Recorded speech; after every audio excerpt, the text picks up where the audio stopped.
Assalamualaikum warahmatullahi wabarakatuh. Alhamdulillahirabbil alamin wassalatu wassalamu ala sayyidil mursalin wa ala alihi wa ashabihi ajmain. Amma ba'du. Sahabat Ayu Ngaji yang saya cintai, alhamdulillah kita masih diberi nikmat oleh Allah Subhanahu wa taala dengan berbagai karunia, kesehatan, iman, Islam, dan masih banyak lagi nikmat yang tidak bisa kita hitung. Sahabat Ayu Ngaji yang saya cintai, kali ini saya akan menyampaikan adab terhadap Al-Quran, yang mana masih banyak orang yang belum mengetahui mengenai adab dalam memperlakukan Al-Quran ini. Setiap muslim harus meyakini kesucian kalamullah atau kesucian Al-Quran, meyakini keagungannya, meyakini keutamaannya di atas seluruh kalam, di atas seluruh ucapan. Al-Quran itu adalah kalamullah yang di dalamnya tidak ada kebatilan, sedikit pun tidak ada kebatilan. Al-Quran memberi petunjuk jalan yang lurus dan memberi bimbingan kepada umat manusia dalam menempuh perjalanan hidupnya. Tentu saja agar selamat di dunia sampai di akhirat, dan dimasukkan dalam golongan orang-orang yang mendapatkan rahmat Allah Subhanahu wa ta'ala. Untuk itulah tiada ilmu yang lebih utama dipelajari oleh seorang muslim melebihi keutamaan mempelajari Al-Quranul Karim. Sebagaimana sabda Rasulullah Muhammad sallallahu alaihi wasallam, khairukum man ta'allamal Qur'ana wa 'allamahu. Sebaik-baik kamu adalah yang mempelajari Al-Quran dan mengajarkannya. Dalam riwayat Imam Muslim dijelaskan, kurang lebih intinya, kita disuruh membaca Al-Quran. Bacalah Al-Quran. Sesungguhnya Al-Quran itu akan menjadi syafaat di hari kiamat bagi yang membacanya. Maka wajib bagi kita menghalalkan apa yang dihalalkan Al-Quran dan mengharamkan apa yang diharamkannya. Diwajibkan pula beradab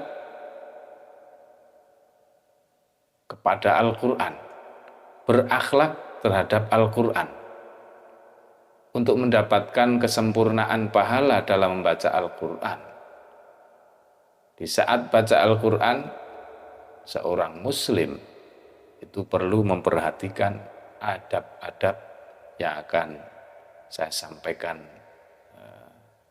di kesempatan kali ini. Para sahabat Ayu Ngaji yang saya cintai, agar membacanya dalam keadaan yang sempurna, itu salah satu adab dalam membaca Al-Quran. Keadaan yang sempurna, suci dari najis, duduk dengan sopan dan tenang. Dalam baca Quran itu dianjurkan dalam keadaan suci, baik menyentuh Quran atau bagi orang yang tidak menyentuhnya, itu sangat dianjurkan dalam keadaan suci. Namun apabila membaca dalam keadaan najis, itu pun diperbolehkan dengan ijma' umat Islam. Imam Haramain berkata, orang yang membaca Al-Quran dalam keadaan najis, dia tidak dikatakan mengerjakan hal yang makruh, tapi dia meninggalkan suatu yang utama atau meninggalkan suatu yang afdol. Itu disebutkan dalam kitab At-Tibyan. Adab yang lainnya, termasuk adabnya adalah membaca Quran dengan pelan, tartil, dan tidak terlalu cepat, agar dapat menghayati ayat yang dibacanya. Rasulullah Shallallahu Alaihi Wasallam pernah bersabda, yang artinya kurang lebih, siapa saja yang membaca Al-Quran atau menghatamkan Quran kurang dari 3 hari, berarti dia tidak memahaminya. Jadi kita harus punya target, per hari itu membaca berapa halaman, atau 1 juz lah. Jadi tidak terlalu cepat. Dan ada juga kelompok dari generasi pertama, yakni dari para sahabat, itu membenci menghatamkan Quran dalam sehari semalam, dengan dasar hadis yang tadi saya sampaikan. Rasulullah Shallallahu Alaihi Wasallam telah memerintahkan Abdullah bin Umar untuk menghatamkan Al-Quran dalam setiap 1 pekan atau 7 hari. Sebagaimana yang dilakukan Abdullah bin Mas'ud, Utsman bin Affan, Zaid bin Thabit,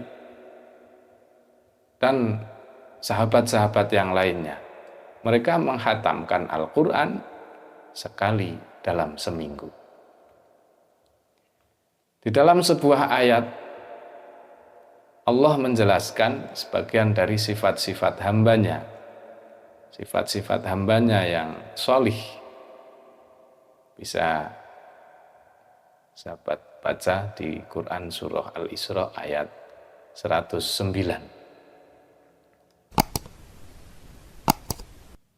Yang kurang lebih artinya, dan mereka tersungkur atas muka mereka sambil menangis, dan mereka bertambah khusyuk. Nah, ini salah satu perilaku atau yang ditunjukkan oleh hamba-hambanya yang sholih, termasuk para aulia, para sahabat, itu ketika baca Quran betul-betul menghayatinya sehingga sampai terseduh-seduh menangis. Kadang-kadang kita pernah mendengar imam Masjid Mekah, Masjid Madinah itu yang melantunkan Al-Quran sambil menangis. Ini juga termasuk adabnya. Sahabat Ayo Ngaji yang saya cintai, adab yang lainnya adalah membaguskan suara dalam membacanya. Sebagaimana sabda Rasulullah Shallallahu Alaihi Wasallam, zayyinu majalisakum biqiraatil Quran, hiasilah majelismu dengan Al-Quran. Di redaksi yang lain, Rasul juga pernah bersabda, zayyinul Quran bi aswatikum, hiasilah Al-Quran dengan suara-suaramu. Hadis lain juga ada dalam Sahih Bukhari dan Sahih Muslim disebutkan, tidak termasuk umatku orang yang tidak melakukan Al-Quran. Huruf tegono. Bukan berarti setiap orang terus wajib menguasai 7 lagu dalam seni baca Quran itu. Ya minimal tidak terlalu jelek lah. Artinya ketika baca Quran, persembahkan dengan lagu yang terbaik yang kita miliki. Kan keterampilan setiap orang itu berbeda-beda. Ada yang memang mahir dalam melakukan atau membaca Al-Quran dengan lagu. Dan ada lagu Bayati, ada Soba, Hijaz, ada Ros, Nahawan, Ciharka, Shika. Ada tujuh macam jenis lagu itu. Kalau memang tidak ahlinya, maka akan sangat sulit. Tapi yang bisa saya tekankan di sini adalah ketika baca Quran, salah satu adabnya adalah dengan mempersembahkan suara kita yang terbaik. Jadi maksudnya membaca Quran dengan susunan bacaan yang jelas dan terang makhrajul hurufnya, panjang pendeknya, tidak sampai keluar dari ketentuan kaidah ilmu tajwid. Karena membaca Quran itu tidak sembarangan. Tidak seperti membaca komik, tidak seperti membaca hadis. Jadi memang ada ilmu yang khusus dalam baca Al-Quran itu, namanya ilmu tajwid. Panjang pendeknya bacaan sudah diatur, ada mat pun ada mat asli, ada mat far'i, panjangnya berapa alif, berapa kedukan. Semua sudah ada aturannya.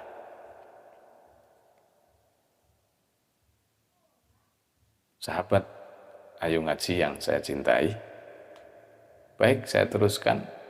Termasuk adab membaca Al-Quran yang lainnya adalah mendahului baca Al-Quran dengan isti'adzah. Isti'adzah. Allah pernah berfirman dalam surah An-Nahl ayat 98, nanti bisa dicek. Idza quri'al Qur'an fasta'idz billah. Ketika idza qara'tal Qur'an fasta'idz billah. Ketika kamu akan baca Quran, maka mintalah perlindungan kepada Allah Subhanahu wa taala. Maka disunahkan dengan mengawali baca Quran itu dengan a'udzubillahi minasyaitonir rajim. Itu isti'adzah atau ta'awudz. Mungkin dengan redaksi isti'adzah yang lain. A'udzubillahis samii'il 'aliim minasyaitonir rajim. Jadi apabila ayat yang dibaca itu dimulai dari awal surah, setelah isti'adzah, a'udzubillah, terus baca basmalah, bismillahirrahmanirrahim. Dan apabila tidak dimulai dari awal surah, cukup diawali dengan isti'adzah. Tapi khusus surah At-Taubah, walaupun dibaca mulai dari awal surah, itu tidak dengan basmalah, tapi dengan isti'adzah. A'udzubillahi minasyaitonir rajim. Atau biasanya di samping surah At-Taubah itu sudah ada tulisan contoh isti'adzahnya. Contoh isti'adzahnya.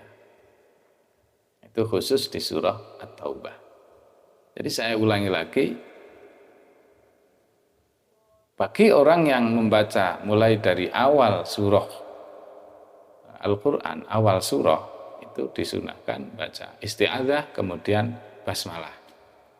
Tapi jika membaca tidak dari awal surah, misalnya di pertengahan Al-Baqarah, mulai pertengahan Al-Baqarah, atau mulai pertengahan surah-surah yang lainnya, itu cukup isti'adzah saja, tapi tidak dengan basmalah. Seandainya dengan basmalah pun itu juga baik. Tapi adabnya memang begitu. Membaca Al-Quran perlu juga menyertai dengan mengetahui artinya. Mengetahui artinya. Ini adab yang lainnya. Maka dalam syair Jawa itu ada tombo ati iku 5 perkarane. Sing sepisan maca Quran sak maknane, eling maknane. Nah, itu juga termasuk dalam adab membaca Al-Qur'an. Jadi membaca Al-Qur'an dengan berusaha mengetahui artinya, memahami inti dari ayat yang dibaca dengan beberapa kandungan ilmu yang ada di dalam Al-Qur'an itu. Kalau di surah Muhammad ayat 24 itu Allah berfirman, maka apakah mereka tidak memperhatikan Al-Qur'an ataukah hati mereka terkunci? Ini suatu sindiran yang pedas.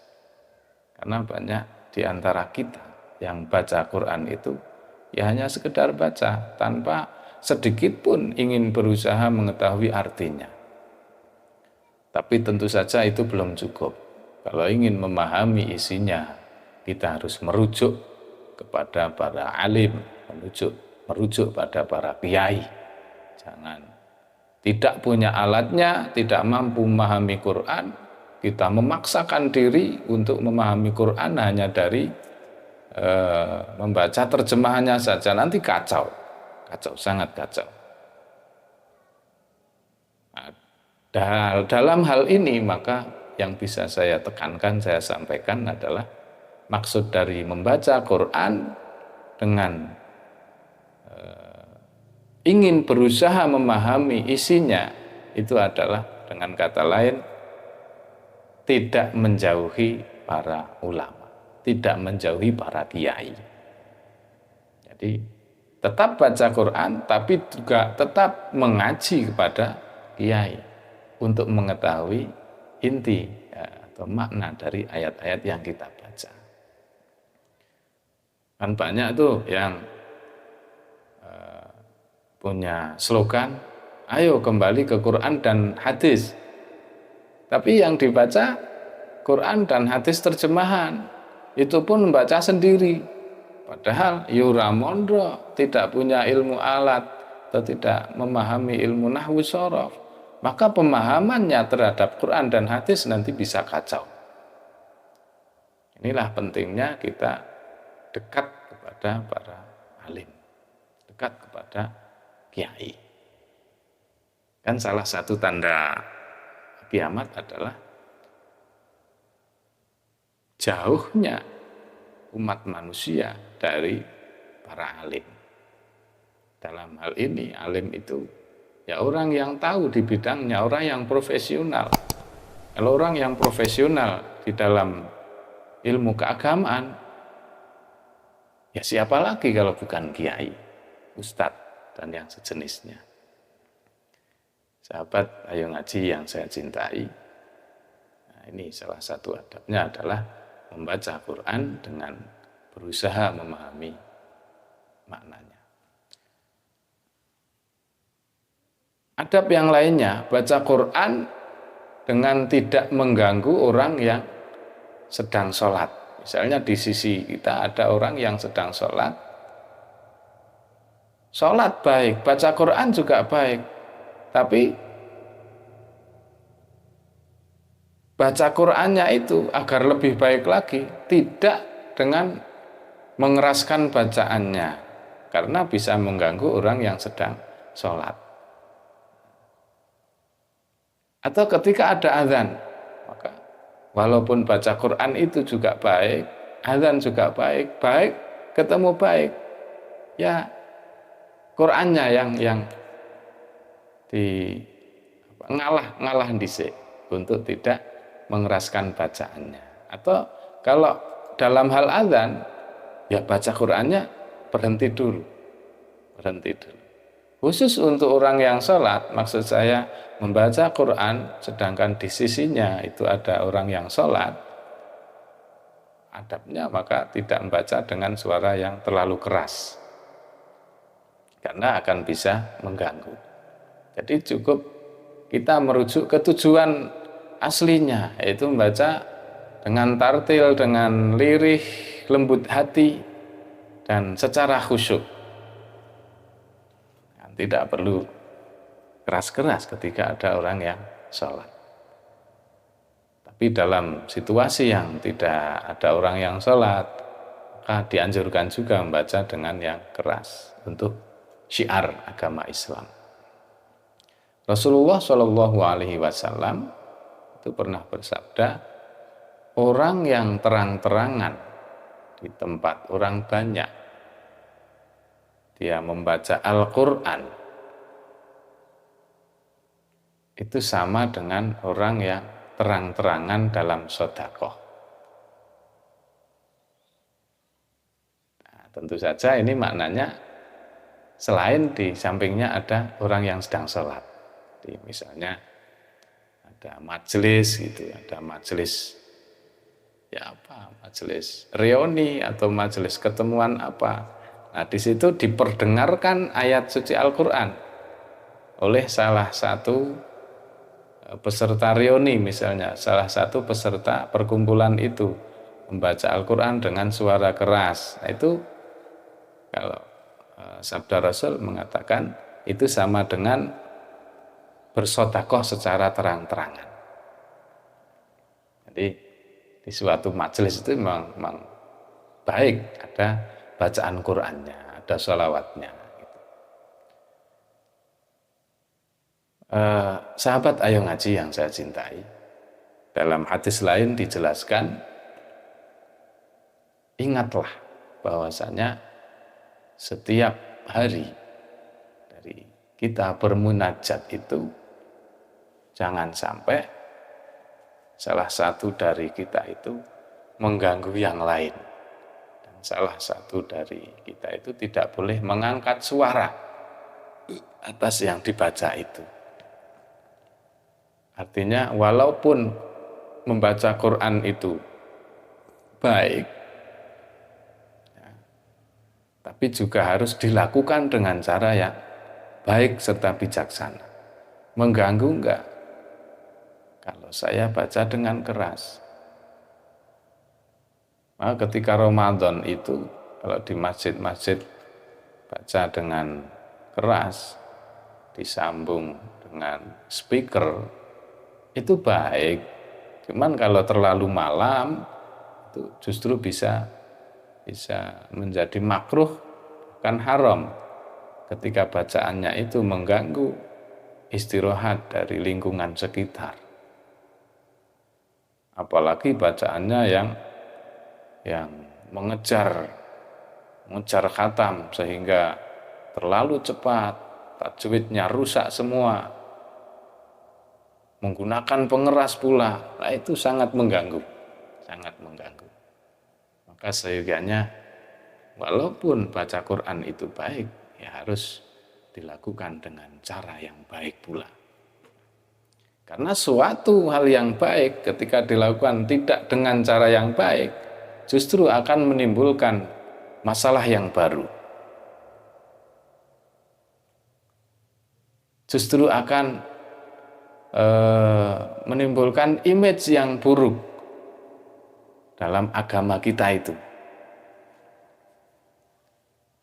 Nah, mungkin itu bisa menjadi pertimbangan kita semua mengenai tradisi-tradisi di lingkungan kita, terutama pas Ramadan itu, baiknya bagaimana tadarus itu. Karena tadarus itu juga harusnya ada aturannya. Ketika baca Quran kemudian harus disimak. Kalau disimak maka jika ada kesalahan harus mau dibetulkan. Nah, selama ini yang berjalan tradisi di desa itu, ketika disimak kemudian ada yang salah dibetulkan, dia tidak membetulkan bacaannya, malah maju terus, belandang. Kalau bahasa Jawa ini belandang, tidak membetulkan bacaan yang salah itu. Intinya ngoyak target, ngoyak khatam, itu enggak baik. Kembali ke adab yang awal tadi, harus tartil, pelan-pelan, menjaga tajwid, makhraj panjang pendeknya. Itu adab dalam baca Quran. Jadi jangan sampai ibadah yang kita lakukan itu sia-sia karena tidak mengindahkan sunnah Rasul dalam melaksanakan ibadah baca Quran. Misalnya dengan suara yang keras pada larut malam, yang akhirnya mengganggu orang yang sedang beristirahat dan orang yang atau mengganggu orang yang sedang sholat malam.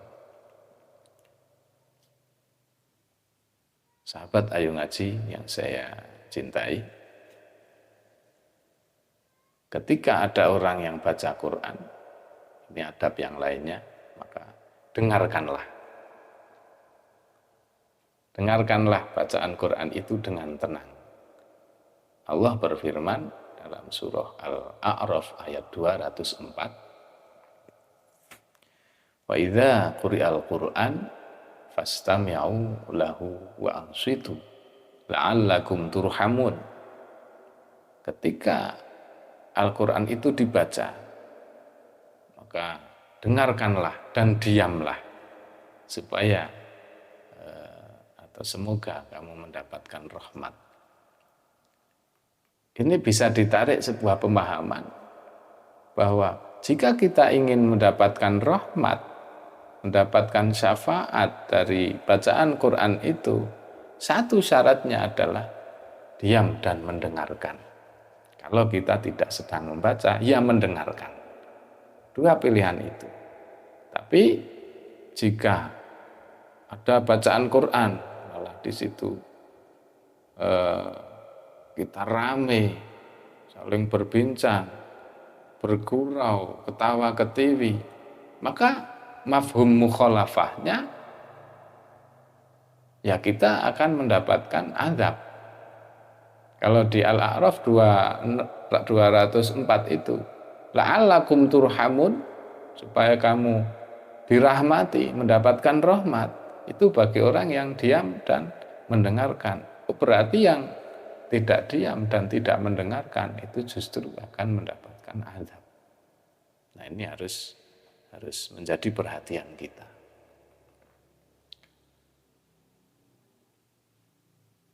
Dan mendengarkan itu suatu hal yang keterampilan yang kelihatannya mudah, tetapi akan sangat sulit dilakukan oleh orang yang tidak terbiasa mendengarkan. Jadi mendengarkan itu suatu keterampilan yang harus dilatih.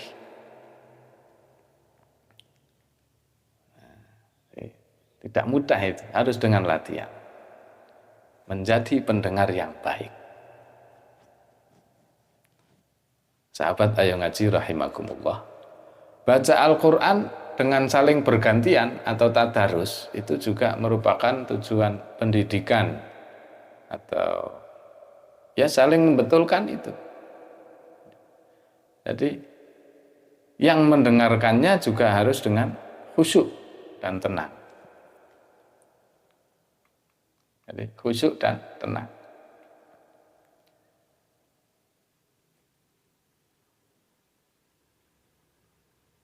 Sahabat Ayu Ngaji rahimakumullah,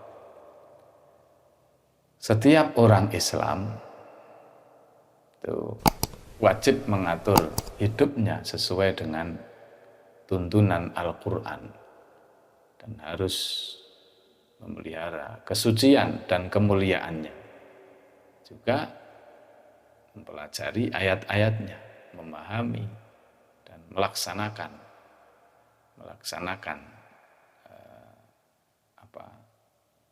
dawuh-dawuh atau firman Allah dalam Al-Quran itu sebagai konsekuensi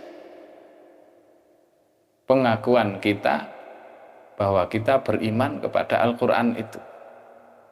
Jadi kita membuktikan, kalau kita mengatakan amantu billahi wa malaikatihi wa kutubihi wa rusulihi, di situ ada wa kutubihi, aku beriman dengan kitab-kitab Allah. Ya, Al-Quran itu kitab Allah. Maka salah satu wujud pengakuan kita beriman itu adalah dengan menerapkan adab-adabnya ini. Sahabat ayo ngaji rahimakumullah.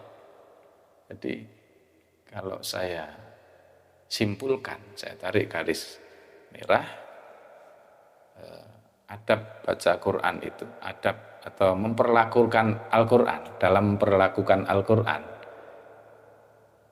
itu pertama meletakkan Quran itu di tempat yang mulia. Kalau bisa Al-Quran yang bagian surah Al-Fatihahnya itu di atas. Surah Al-Fatihahnya itu di atas. Kemudian jangan membawa Al-Quran di musuh-musuh Allah, membawa Al-Quran ke negeri musuh Allah, karena justru Al-Quran itu akan dirusak. Kemarin saya melihat tayangan di YouTube itu, ada tentara demonstran dari Yahudi itu sambil menginjak Al-Quran. Ya memang begitulah, Al-Quran ketika berada di area musuh Allah itu akan diperlakukan dengan semena-mena. Dulu juga pernah terjadi peristiwa PKI itu. Ya, pernah mendengar cerita orang-orang dulu itu ketika subuh itu PKI ke musola untuk membunuh orang-orang yang sedang sholat subuh itu. Setelah membunuhnya, kemudian Quran yang ada di situ disobek-sobek dan diinjak-injak. Na'udzubillah min dzalik. Inilah yang terjadi jika Quran itu berada di musuh Allah. Adab yang lainnya, seorang yang sudah menghafal Al-Quran kemudian lupa, ya, maka jangan katakan aku lupa ayat ini, aku lupa ayat itu, tapi katakanlah aku dilupakan oleh Allah, aku sedang dilupakan oleh Allah mengenai ayat ini. Karena ya ini adab dalam menjaga Quran itu bagi orang yang sudah hafal Quran memang berat dalam menjaganya itu. Konsekuensinya tiap hari harus murojaah, harus mengaji dalam rangka menjaga Al-Quran itu. Toh manusia itu tidak luput dari sifat utamanya, yaitu mahallul khata' wan nisyan, tempat salah dan lupa. Walaupun sudah mempertahankan hafalannya, Allah yang bisa mengambil ingatannya, dan Allah juga bisa menjaganya terus.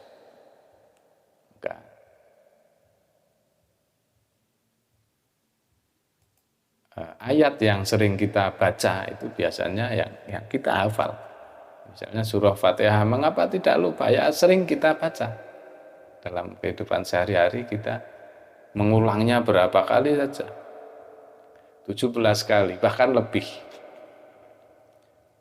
Surah Al-Ikhlas, kenapa kita banyak yang tidak lupa? Ya karena sering kita ulang-ulang. Begitupun dengan ayat yang lainnya. Jadi memang berat. Tapi sekaligus itu menjadi suatu hal yang positif. Nilai plus bagi orang yang hafal Quran atau sering disebut hafiz dan hafizah. Adab yang lainnya, Al-Quran itu tidak boleh dipegang oleh orang yang junub, orang yang haid, orang yang nifas, orang kafir. Jadi ketika kita sedang berjunub atau bagi perempuan sedang haid, ya mau tidak mau dia tidak membaca dan tidak menyentuh Al-Quran, karena memang itu pantangan adabnya. Juga kita dilarang menyelonjorkan kaki kita ke Al-Quran. Misalnya di situ Quran, kaki saya selonjorkan begitu. Ini kurang beradab. Harus dijaga. Itu kumpulan kalamullah yang suci. Sedangkan kaki kita ini simbol apa ya? Ya suatu yang di bawah. Ini yang di bawah.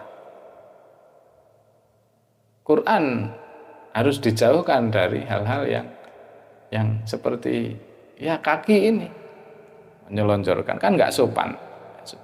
Wong kepala kita saja ketika kaki orang lain menyentuh kepala kita nggak terima karena dianggap tidak sopan. Apalagi ini Al-Qur'anul Karim. Jadi jangan pernah menyelonjorkan kaki kita ke arah Al-Qur'an yang berada di dekat kita. Apalagi sampai menyentuhnya dengan Quran. Menyentuh dengan Quran alias menginjak dengan sengaja. Kecuali tidak sengaja. Enggak sengaja itu enggak apa-apa. Jadi begitulah Quran. Juga Quran itu tidak boleh dibuat alas untuk bantal. Yang tidur. Misalnya bagi santri yang kelelahan tadarus atau kelelahan baca Quran kemudian sampai membuat Quran sebagai bantal, ini nggak boleh. Quran juga tidak boleh dilangkai, kecuali tidak sengaja.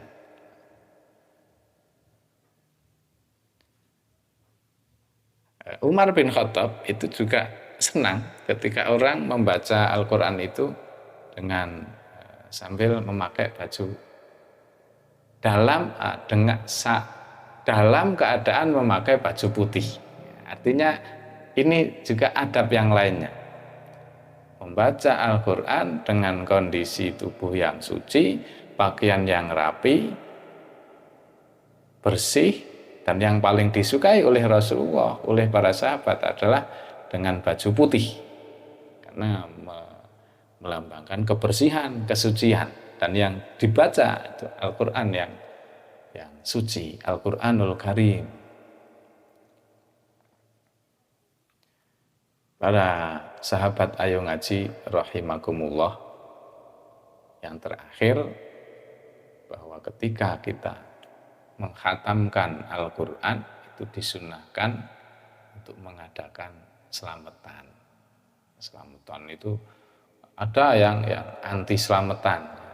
Kalau mendengar kata-kata Jawa itu terus menyesatkan, membid'ah-bid'ahkan. Selamatan kok bid'ah. Selamatan itu ya mengumpulkan orang, kemudian mengajak berzikir, banyak baca takbir, tahmid, tahlil, berdoa bersama. Kemudian ada sedekah makanannya di situ dalam rangka bersyukur. Kemudian selamatan itu agar selamat atau bersyukur karena sudah diberi keselamatan, bersyukur masih diberi kesempatan untuk baca Al-Quran. Maka kalau di pondok-pondok itu bagi orang yang sudah khatam Quran, kemudian ketika haflah tasyakur lil ikhtitam atau khataman itu, terus setiap santri yang khatam Quran itu disuruh bawa ayam, beras berapa kilo.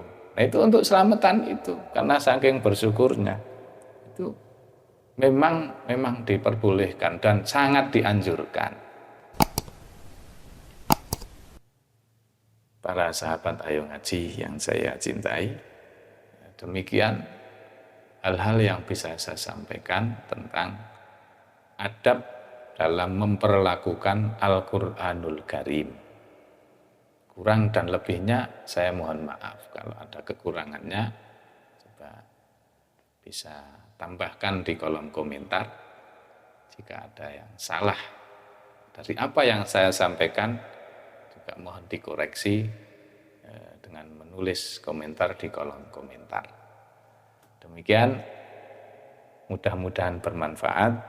Wal afu minkum. Wassalamualaikum warahmatullahi wabarakatuh.